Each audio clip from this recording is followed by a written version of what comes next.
나는 하나님을 예배하는 예배자입니다. 오늘 십계명 시리즈 5번째 시간입니다. 5계명에 대한 말씀을 함께 나누고 은혜를 나누겠습니다. 우리 다시 한번 십계명을 한번 같이 암송해 보겠습니다. 첫 번째 계명, 나 외에 다른 신을 내게 두지 말라. 두 번째 계명, 새긴 우상을 만들지 말라. 세 번째 계명, 하나님의 여호와의 이름을 망령되이 부르지 말라. 네 번째 계명, 안식일을 기억하여 거룩하게 지키라. 잘 암송하고 계시죠? 계속 이 출애굽기 말씀을 읽으시면서 꼭 암송하실 수 있기를 바랍니다. 오늘 5번째 계명입니다. 12절에 나오죠. 내 부모를 공경하라, 이 말씀입니다. 우리가 흔히 10계명을 구분할 때 1계명에서 4계명까지를 하나님과 관련된 계명, 그리고 5번째 계명, 내 부모를 공경하라 부터 해서 마지막 10번째까지 계명을 사람과 관계된 계명, 이렇게 우리가 구분을 하죠. 사실 그렇게 구분되는 것도 맞습니다. 그런데 이처럼 획일적으로 이 10계명을 구분하는 것은 사실 온전치는 않습니다. 무슨 말이냐면 10계명은 각각의 계명들이 개별적으로 존재하는 계명이 아니기 때문이죠. 지난번에도 한번 말씀을 드렸는데요. 모든 계명은 어때요? 서로 연결이 되어 있습니다.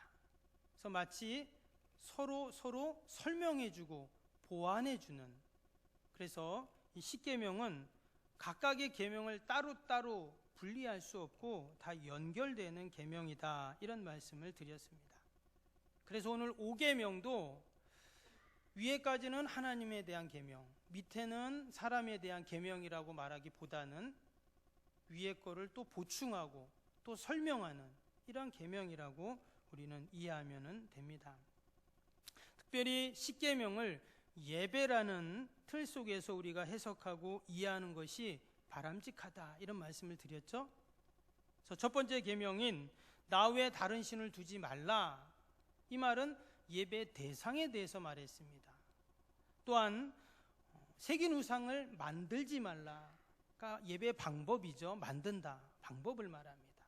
그리고 내 이름을 망령되게 부르지 말라, 이것은 예배 태도죠. 경솔히하자, 그래서 태도를 말하고, 또 안식일을 기억하여 거룩히 지키라, 이것은 예배 날짜 또 내용을 말하는 것입니다.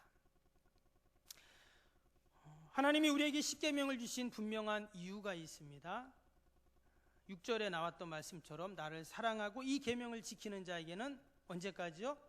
천대까지 내가 복을 주겠다 약속을 하셨습니다. 그런데 하나님이 주시는 그 은혜와 복을 우리가 어떻게 받는가? 어떻게 하나님을 사랑하고 그 계명을 지키는가? 우리가 예배자가 될 때 가능하죠. 예배라는 그릇을 통해서 우리는 하나님이 주시는 그 은혜와 복을 받는 것입니다. 그래서 우리가 이 10계명을 통해서 우리가 진정한 예배자가 되고, 또 하나님이 예배를 통해서 우리에게 주시는 그 은혜와 복을 다 누릴 수 있기를 바랍니다. 오늘 5계명은 부모 공경에 대한 계명입니다. 이 부모 공경에 대한 이 5계명의 핵심은요, 유대인들은 육신의 부모님을 하나님의 형상이라고 여겼습니다. 그래서 부모님의 사랑을 통해서 뭘 경험합니까? 하나님의 사랑을 경험하는 것이죠. 또 부모님의 용서를 통해서 하나님의 용서를 경험하고, 또 우리가 부모님을 어려워하고 또 두려워하는 것에 대해서 내가 하나님을 어려워하고 하나님을 경외하는 그런 것들을 우리가 배우게 되는 것입니다. 성경에 보면 하나님을 소개할 때 아버지라는 단어를 많이 썼어요. 시편 89편 26절에 보면 그가 내게 부르기를 주는 나의 아버지시요 나의 하나님이시요 나의 구원의 바위시라 하리로다. 여기도 보면 시편 기자가 하나님을 나의 아버지다 이렇게 표현을 했죠.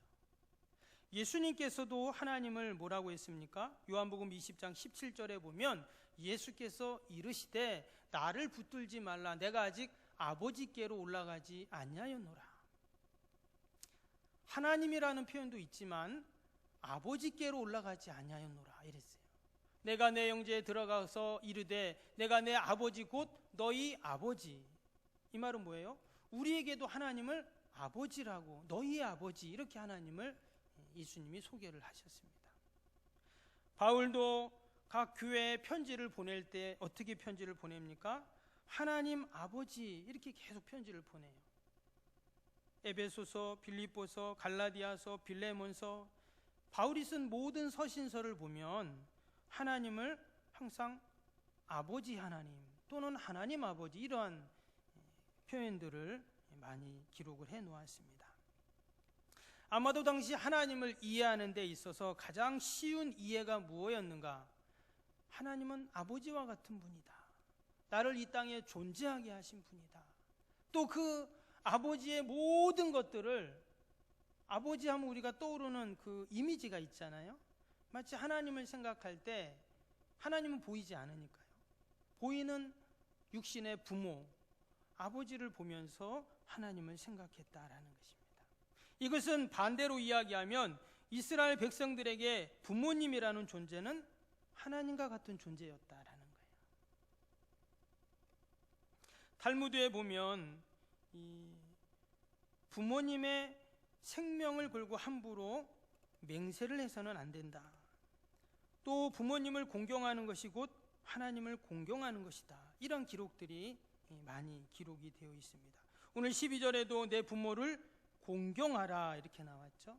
레위기에도 이 비슷한 말씀이 나오는데 거기는 뭐라고 하냐면 내 부모를 경외하라 이렇게 표현을 했어요. 여러분 성경에서 경외라는 단어는 오직 하나님께만 쓰는 단어입니다.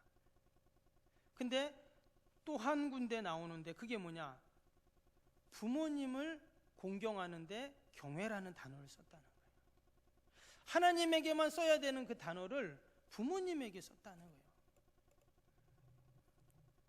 그 이유는 무엇일까요? 부모님과 하나님을 동일선상에서 봤다는 것을 우리는 알 수가 있죠. 그래서 공경이라는 단어는 히브리어로 카보드라는 단어입니다. 부모를 공경하라고 할 때 그 공경이라는 단어가 어떤 뜻이냐면 무겁다라는 뜻이에요. 무겁다. 그러니까 부모님을 공경하라 이 말이 부모님을 무겁게 여겨라 이 말인 거예요. 이게 무슨 의미일까요? 왜 부모님을 무겁게 여기라 이럴까요? 부모님을 대할 때 진지하게, 신중하게, 중엄하게 여겨라, 대하라 그런 말이죠. 또 탈무드에 보면 부모 공경에 대한 많은 기록들이 나오는데요. 거기에 보면 타르폰이라는 랍비의 부모 공경의 내용이 나옵니다. 하루는 집안의 마당에 어머님이 이렇게 지나가시다가 한쪽 신발이 벗겨진 거예요. 근데 어머님이 저쪽 의자에 갈 때까지 자기가 그 땅바닥에다가 어머니 신발 한쪽 벗어진 신발 그 발이 땅에 닿지 않도록 자기 손바닥을 바닥에 이렇게 놨다는 거예요. 그리고 또 아바후라는 랍비가 있었는데요. 그 랍비는 연세 드신 아버지가 물을 떠오라고 밤에 시킵니다. 근데 물을 딱 떠가지고 갔더니 아버님 주무시는 거예요. 그럼 이제 물을 놔두고 가면 되잖아요. 근데 아버님이 깰 때까지 물그릇을 가지고 거기에 앉아 있었다는 거예요. 근데 아침에 보니까 동이 텄어요. 그만큼 부모 공경을 중요하게 귀하게 여겼다는 것입니다. 그리고 우리나라도 효를 제일 큰 인본의 하나로 여기죠. 그런데 이 유대인들도 효를 인간이 할 수 있는 최고의 덕목으로 그렇게 여겼습니다. 근데 우리가 여기서 한 가지 꼭 기억할 것은요. 이 부모 공경에 대한 계명은 결코 하나님의 공경과 무관하지 않다는 거예요. 연결이 된다는 그런 말이죠. 그래서 이 5계명은 내 부모를 공경하라 이렇게 말한 것이지만 사실 앞에 나왔던 1계명에서 4계명까지는 뭡니까? 하나님과 관련된 거라 했죠. 그래서 하나님을 공경하라는 그 이야기를 하기 위해서 이 부모를, 눈에 보이는 육신의 부모, 하나님의 대리자로, 하나님의 형상으로, 하나님의 그림자로 이 땅에 우리에게 보내주신 부모님을 공경하라, 이렇게 이야기했다는 것입니다. 네, 여러분, 지금의 시대는 어떻습니까? 부모에게 불순종하는 시대이죠. 저도 이 말씀을 준비하면서 참 마음이 무거웠어요. 우리 성도님들과 같이 부모 공경에 대해서 오늘 같이 나눠야 되는데, 말씀을 전하는 저부터도 부모님을 잘 공경하지 못하면서 어떻게 성도님들하고 같이 부모님 공경하자는 말씀을 나눌 수 있는가? 사실 저는 좀 이 말씀을 준비하면서 또 지금 전하면서도 참 부끄럽습니다. 저는 사실 부모님 잘 공경하고 또 효도에 드려야 되는데 사실 잘 못하거든요. 참 죄송합니다. 근데 지금의 시대가 사실 부모님을 공경하고 또 부모님께 순종하는 그런 것이 참으로 점점점 어려워지고 있죠. 근데 성경을 보니까 어떻습니까? 마지막 시대의 특징이 그렇다는 거예요. 마지막 시대의 특징. 마가복음 13장 12절에 보면 형제가 형제를, 아버지가 자식을 죽이는데 내주며 자식들이 부모를 대적하여 죽게 하리라. 이제 말세에 일어나는 많은 일들 중에 하나가 이제 이거죠.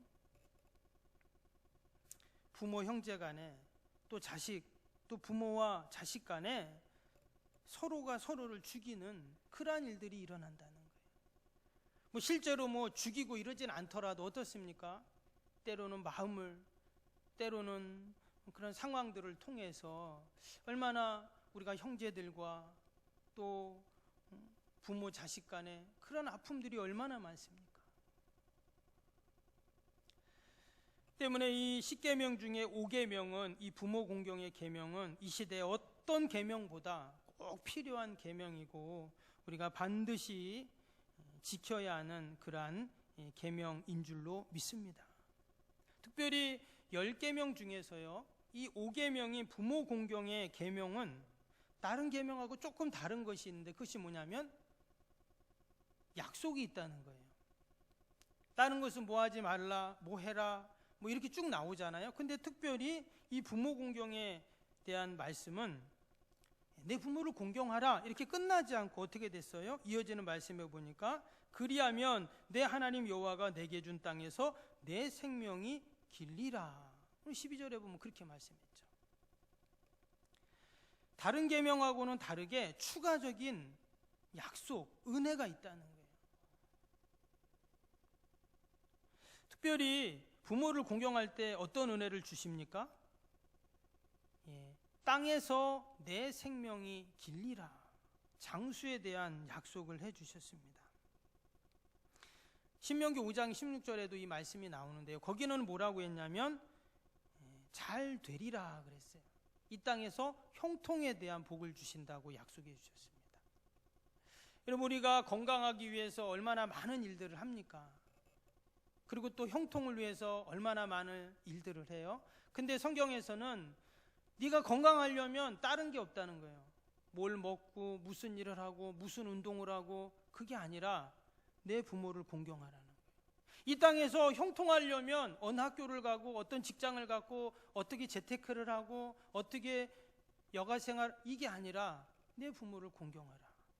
이게 방법이라는 거예요. 때문에 부모 공경에 대한 계명은 우리의 도덕, 윤리, 예절의 문제가 아니다라는 것이죠. 우리가 해야 되나 말아야 되는 선택의 문제도 아니라는 것이죠. 이 부모 공경에 대한 계명은 하나님이 우리에게 주시는 놀라운 축복과 은혜와 형통의 계명인 줄로 믿습니다. 때문에 당연히 나도 나를 이 땅에 낳아주신 부모님을 위해서 공경해야 되지만, 또 우리가 이 부모 공경에 대한 계명을 누구에게 가르쳐야 될까요? 우리의 자녀들에게 가르쳐 줘야죠. 내가 효도를 받기 위해서 가르쳐 주는 것도 있겠지만, 하나님께서 약속하신 그 축복과 은혜와 형통을 우리 자녀들이 누리기를 우리는 다 원하거든요. 근데 그 방법이 뭐냐? 부모를 공경하라는 거예요. 여러분, 잠언에 보면 부모 공경에 대한 말씀이 얼마나 많이 나옵니까? 뭐 하나하나 다 열거할 수도 없는데요. 근데 우리가 아는 것처럼 잠언은 누가 썼냐면 솔로몬이 썼거든요. 그래서 그 잠언 1장에 보면 솔로몬이 자기 아들에게 이제 씁니다. 뭐 자기 아들에게도 그 잠언을 쓴 것도 있지만 백성들에게 그 잠언의 말씀을 이제 교훈하기 위해서 썼는데, 자기가 효도받기 위해서 부모 공경을 말했을까요? 아니죠. 말 그대로 세상의 이치를 다 알아보고 누구보다 지혜가 충만했던 그 솔로몬이 자기가 일평생을 돌아보니까 하나님이 주시는 그 복을 받는 비결, 가장 복된 비결이 무엇인가? 지혜의 왕이라고 하는 그 솔로몬이 한 말이 부모를 공경하는 것이더라, 이렇게 말했다는 거죠. 그래서 우리가 우리의 자녀들에게 또 우리의 다음 세대들에게 그러면 10계명의 5계명인 이 부모 공경의 계명을 꼭 가르치고 우리가 교훈해야 할 줄로 믿습니다. 그러면 어떻게 하는 것이 부모를 공경하는 것인가? 한문으로 보면 공손히 높이는 이제 그런 어떤 의미로 되어 있는데요. 여러분, 공경하라 이 말을 자세히 아니면 천천히 우리가 한번 묵상을 해보면 과연 어떻게 하면 부모님을 공경하는 것인가? 저희 말씀을 묵상하면서 부모님을 기쁘시게 하는 것이 공경하는 것이다, 이런 마음이 들었어요. 부모님을 기쁘시게 하는 것, 뭐 딴 게 아니라 그냥 부모님을 기쁘시게, 자녀가 부모를 기쁘게 하면 그게 공경하는 것이죠. 잠언 10장 1절에 보면요, 지혜로운 아들은 아비를 기쁘게 하거니와 미련한 아들은 어미의 근심이다 했어요. 지혜로운 아들은 늘 부모를 기쁘게 하겠죠. 그러나 미련한 자식은 늘 근심거리를 만들게 됩니다. 구약에 보면 요셉이 나옵니다. 요셉은 참 의롭고 지혜로웠죠. 그래서 늘 부모님의 기쁨이 됩니다. 여러 인생의 우여곡절이 있어서 형들에게도 팔리고 애굽에 가서 종살이도 하고 누명을 쓰고 감옥에도 갔지만 나중에 애굽의 총리가 되어서 기근 가운데 고통당하고 있는 부모님을 애굽으로 모시고 오죠. 당시 애굽의 총리였던 이 요셉은 부모님을 잘 봉양을 합니다. 이 부모님의 기쁨이 된 것이죠. 반면에 엘리 제사장의 아들들은 어땠습니까? 그들은 불법과 불의와 어리석음으로 말미암아 가문의 수치일 뿐만 아니라 이스라엘의 영광이 떠나게 하는 그러한 민족의 수치를 만드는 자녀들이 되었습니다. 우리가 늘 부모님의 기쁨이 되는 자녀가 되고 또 우리의 자녀들을 그렇게 우리가 잘 신앙으로 양육해야 할 줄로 믿습니다. 또 우리가 부모님을 공경한다는 말은 부모님의 말씀에 순종하는 것이죠. 여러분, 어떤 것이 부모님의 말씀에 순종하는 것일까요? 때로 이럴 때가 있습니다. 뭐 부모님이라고 항상 맞는 건 아니잖아요. 여러분, 부모님이 틀릴 때는 어떻게 해야 될까요? 사실 제가 오늘 교회 오기 전에 우리 집 애들한테 이 얘기를 했어요. 야, 만약에 아빠가 틀리면 너 어떻게 할 거냐? 야, 부모가 틀리면 네가 나를 교훈하고 나를 가르치려고 하지 말고 아빠를 위해 기도해. 제가 그렇게 얘기를 했어요. 부모님도 틀릴 수 있죠. 실수할 수 있고 잘못할 수 있습니다. 그러나 우리가 순종한다는 것은 부모님을 가르치고 부모님을 훈계하는 것이 아니라 그 부족한 부분이 보인다면 우리가 부모님을 위해서 여러분 기도해야 할 줄로 믿습니다. 어느 작은 시골 동네에 은행이 하나 있었습니다. 이 직원들은 동네 사람들과 다 식구처럼 그렇게 지냈어요. 근데 한 번은 동네 할머니가 은행에 돈을 찾으러 갔어요. 근데 시골 할머니니까 잘 모르시잖아요. 글도 모르시고. 근데 이제 장에 가려고 은행 가서 돈을 찾는데 3만 원을 찾으러 간 거예요. 그래갖고 은행 직원이 딱 할머니가 들으니까 아니 할머니 어떻게 안녕하세요. 돈 찾으시려고요. 그랬더니 할머니가 장에 간다고 3만 원을 찾는다는. 그래서 이제 이 아가씨가 이렇게 쭉 써요. 3만 원 이름 쓰고 딱 쓰고. 그리고 이제 아가씨가 물어봅니다. 할머니 비밀번호가 뭐예요? 이렇게 물어봐요. 그랬더니 할머니가 뭐라고 하냐면 비둘기 그런 거예요. 그래서 아니, 할머니 비밀번호가 뭔데요? 좀 가르쳐 주세요. 그러니까 또 이 할머니가 옆에를 두리번 거리더니 비둘기 이러는 거예요.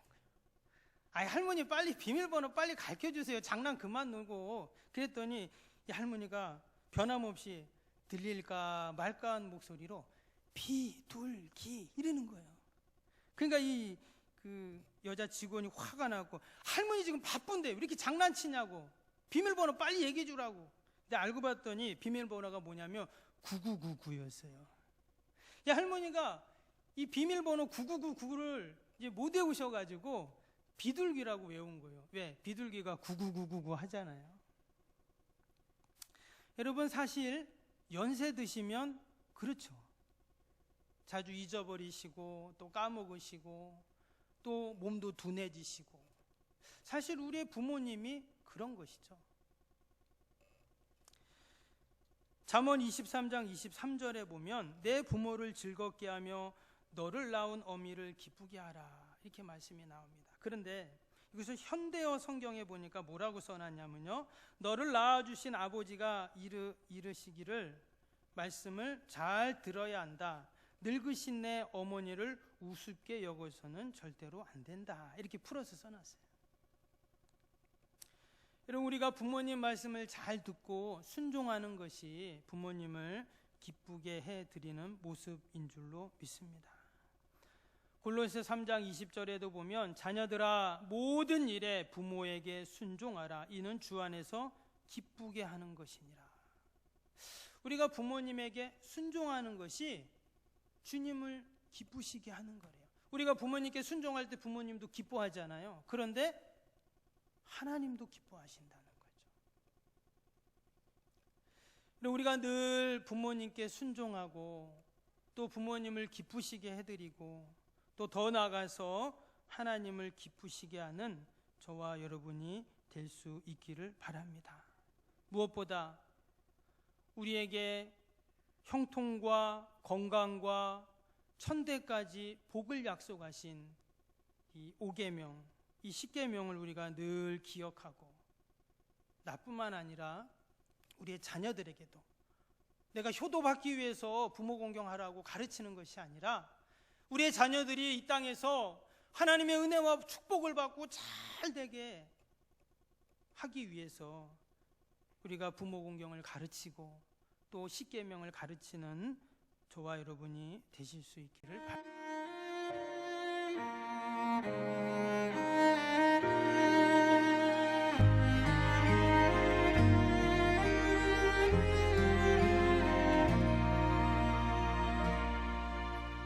나는 하나님을 예배하는 예배자입니다. 내가 서 있는 곳 어디서나 하나님을 예배합니다. 나는 하나님을 예배하는 예배자입니다. 내가 서 있는 곳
시간